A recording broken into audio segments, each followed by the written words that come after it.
میرا نازک بدن جہنم سے بحر غوث و رضا بچا یا رب، میرا نازک بدن جہنم سے بحر غوث و رضا بچا یا رب، کر جوار رسول جنت میں اپنے عطار کو عطا یا رب، کر جوار رسول جنت میں ہم سبھی کو بھی تو عطا یا رب، آمین بجاہ النبی الامین صلی اللہ تعالی علیہ وآلہ وسلم۔ صحرا مدینہ، مدینۃ الاولیاء ملتان میں ہونے والے 1428 سنہ ہجری کے 3 روزہ بین الاقوامی سنتوں بھرے اجتماع میں دنیا کے مختلف اور پاکستان کے شہر بہ شہر سے آئے ہوئے اسلامی بھائیوں اور جگہ بجگہ اجتماعات میں جمع ہونے والی اسلامی بہنوں، یاد رکھو بری صحبت ایمان کے لیے بڑی خطرناک ہے۔ افسوس، 100 کروڑ افسوس، اس کے باوجود برے دوستوں سے باز نہیں آتے، گپ شپ کی بیٹھکوں سے خود کو نہیں بچاتے، مذاق مسخریوں غیر سنجیدہ حرکتوں کی عادتوں سے پیچھا نہیں چھڑاتے۔ بری صحبت کی نحوست ایسی چھائی ہے کہ لمحہ بھر کے لیے بھی تنہائی میں یاد الہی کرنے کو جی نہیں چاہتا۔ ایمان کی حفاظت کی اگرچہ چاہت ہے، تاہم اس کے لیے برے دوست چھوڑنے بلکہ کسی قسم کی قربانی دینے کی توفیق نہیں۔ یاد رکھیے، برا دوست ایمان کے لیے سخت نقصان دہ ہے، کہ برے دوست کی صحبت سے ایمان برباد ہو سکتا ہے۔ کافر کی دوستی کے سبب ایمان سے ہاتھ دھو بیٹھنے والا بروز قیامت دست حسرت ملتے ہوئے جو کچھ کہے گا اس کا بیان کرتے ہوئے پارہ 19 سورۃ الفرقان آیت نمبر 28 میں ارشاد فرمایا جا رہا ہے، یا ویلتی لیتنی لم اتخذ فلانا خلیلا لقد ضلنی عن الذکر بعد اذ جاءنی۔ میرے آقا نعمت امام اہل سنت عظیم البرکت عظیم المرتبت پروانہ شمع رسالت مجدد دین و ملت باعث خیر و برکت عالم شریعت پیر طریقت حامی سنت مولانا شاہ احمد رضا خان علیہ رحمت الرحمان اپنے شہرہ آفاق ترجمہ قرآن کنز الایمان میں اس کا ترجمہ کچھ یوں کرتے ہیں، وائے خرابی میری، ہائے کسی طرح میں نے فلانے کو دوست نہ بنایا ہوتا، بے شک اس نے مجھے بہکا دیا میرے پاس آئی ہوئی نصیحت سے۔ تو پتہ چلا کہ کافر کی دوستی بالخصوص ایمان کے لیے زہر قاتل ہے، بلکہ ہر برا دوست برا ہی برا ہے، کہ اس کی دوستی بہت خطرناک ہوتی ہے۔ حدیث پاک میں آتا ہے، آدمی اپنے دوست کے دین پر ہوتا ہے، اسے یہ دیکھنا چاہیے کہ کس سے دوستی کرتا ہے۔ تو نجات کے خواہش مندوں کے لیے یہ روایت اپنے اندر عبرت کے بے شمار مدنی پھول رکھتی ہے، آپ بھی سنیے۔ حضرت سیدنا عقبہ بن عامر رضی اللہ تعالی عنہ نے بارگاہ سرور کائنات صلی اللہ تعالی علیہ وآلہ وسلم میں عرض کی، یا رسول اللہ عز و جل و صلی اللہ تعالی علیہ وآلہ وسلم، نجات کیا ہے؟ ارشاد فرمایا، زبان کو روکے رکھو، تمہارا گھر تمہیں کفایت کرے، اور رونا اختیار کرو۔ اے میٹھے میٹھے اسلامی بھائیوں اور مجھے پردے میں رہ کر سننے والی اسلامی بہنوں، یہ حدیث پاک بہت جامع ہے۔ گویا اس حدیث پاک میں زبان کی ساری آفتوں کو اجمالی طور پر بیان کر دیا گیا۔ زبان کو روکے رکھو کہ زبان چلے گی تو کہیں تمہیں آفتوں میں مبتلا نہ کر دے. تو یہ زبان جو ہے یہ ضرورت کے سوا نہ چلے، بس اس کو روک لو.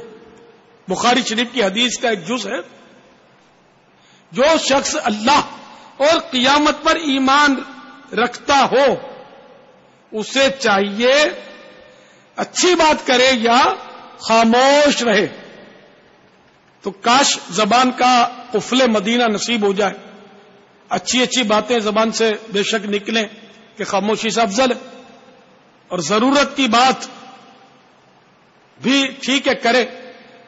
کاش یہ عادت پڑے کہ تھوڑے الفاظ میں، کم سے کم الفاظ میں ضرورت کی بات نپٹ جائے، بلکہ جہاں جہاں ممکن ہو تو وہ ضرورت کی بات اس نیت سے لکھ کر کرے تاکہ خاموشی کی عادت پڑے.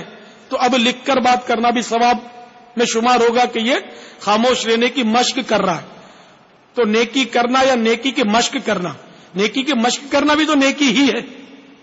اسی ضمن میں خاموشی کی عادت ڈالنے کے لیے اگر جہاں اشارے سے کام چل جاتا ہو وہاں اگر اشارے سے بات کر لے گا جبکہ دوسرے کے لیے باعث تشویش نہ ہو تو اس میں بھی ثواب ملے گا. ہاں، دوسرے کو تشویش میں نہ ڈالے کہ وہ گونگا سمجھے یا اس کو پلے ہی نہ پڑے اور آپ اشارے کیے جائیں، وہ بیچارہ کچھ نہ کچھ بولتا چلا جائے، کیا کیا کیا کرتا جائے. تو اب اشارے سے بات نہ کی جائے بلکہ اب زبان سے بولی جائے کہ زبان اللہ نے دی ہے بولنے کے لیے، مگر اچھی بات کرے یا ضرورت کی بات کرے، فضول بات نہ کرے اور بری بات تو ہرگز ہرگز نہ کرے. تو بہرحال یہ کہ نجات کا ایک مدنی پھول ہے زبان کو روکے رکھو.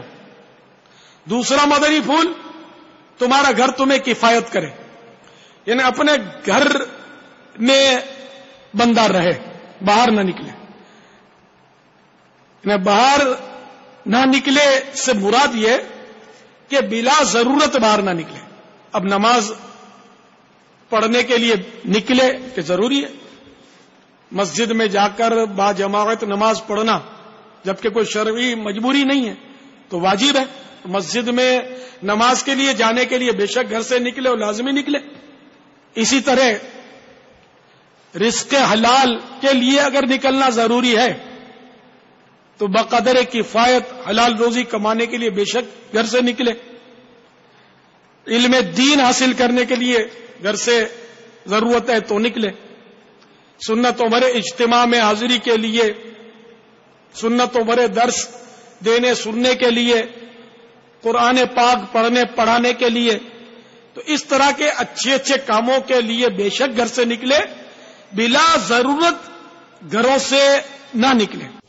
تو بہرحال یہ کہ خواہ اسلامی بہنیں ہوں خواہ اسلامی بھائی ہوں، اگر نجات چاہتے ہیں، حدیث پاک میں اگر نجات کیا ہے تو نجات کے نسخے 3 مدنی پھول بتائے نا کہ زبان کو روکے رکھو اور تمہارا گھر تمہیں کفایت کرے.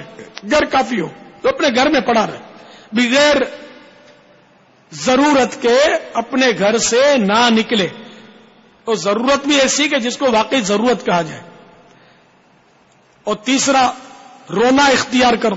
دنیا کے غموں میں تو روتا ہے، ایک دن اگر کاروبار نہیں ہوا 7 پیڑیاں کھائیں اتنا جمع کر کے رکھا ہے لیکن پھر بھی دل روتا ہے. اور 2 دن کاروبار نہ ہو، 3 دن کاروبار نہ ہو تو شاید آنکھیں بھی رونا شروع کر دیں کہ ہمارا کاروبار ٹوٹ گیا. اور پھر فوراً وسوسے شیطان ڈالے گا کہ وہ سامنے والے ویپاری اس نے تمہارا کاروبار بند کروا دیا ہے. اب وہ عاملوں کے چکر میں جائے گا، پھر عامل بھی بعض اوقات وہ ہند سے جوڑ کر وہ بول دے گا کہ وہ فلاں دکاندار نے تمہارا کاروبار بند کر دیا. اس غریب کو پتا بھی نہیں بیچارہ، اور بغض و کینے کی جڑیں استوار ہو گئی اور اس کے آپ جانی دشمن بن گئے. اس بیچارے کو پتا ہی نہیں کہ میرا قصور کیا ہے. تو یہ بدگمانی نہیں تو کیا ہے؟ عامل کے کہنے پر کسی کو یہ کہہ دینا کہ اس نے جادو کیا، جیسے یہ اسلامی بہنوں میں زیادہ ہوتا ہے، یہ بدگمانی ہے. شرعاً اس کی اجازت نہیں ہے کہ کوئی عامل کہہ دے یا کسی استخارے میں یا کسی حساب میں آ گیا کہ فلاں نے چوری کی ہے یا فلاں نے جادو کیا ہے، تو اس سے کوئی قانون نافذ نہیں ہو سکتا. شرعاً اس کو ہم چور یا جادو کروانے والا نہیں کہہ سکتے کہ یہ حقیقت میں شرعی قرینہ نہیں ہے کسی کو چور یا جادوگر کہنے کا. کہیں گے تو گناہگار ہوں گے. تو یہ ضمناً بات آ گئی. تو ہمارا رونا جو ہے بدقسمتی سے گویا دنیاوی معاملات کے لیے وقف ہو گیا. تو یہاں رونے سے مراد رونا اختیار کرو تو دنیا کے لیے رونا اختیار کرنا نہیں بلکہ خوف خدا سے روئے, ایمان پر خاتمے کے لیے روئے, برے خاتمے کے ڈر سے روئے, اللہ کی یاد میں روئے, یاد مصطفیٰ میں روئے صلی اللہ علیہ وسلم, عشق رسول میں روئے, مدینے کی یادوں میں روئے, جنت البقیع کی طلب میں روئے, قیامت کی گھبراہٹ سے بچنے کے لیے روئے, پل صراط پر با آسانی گزر ہو جائے اس لیے روئے.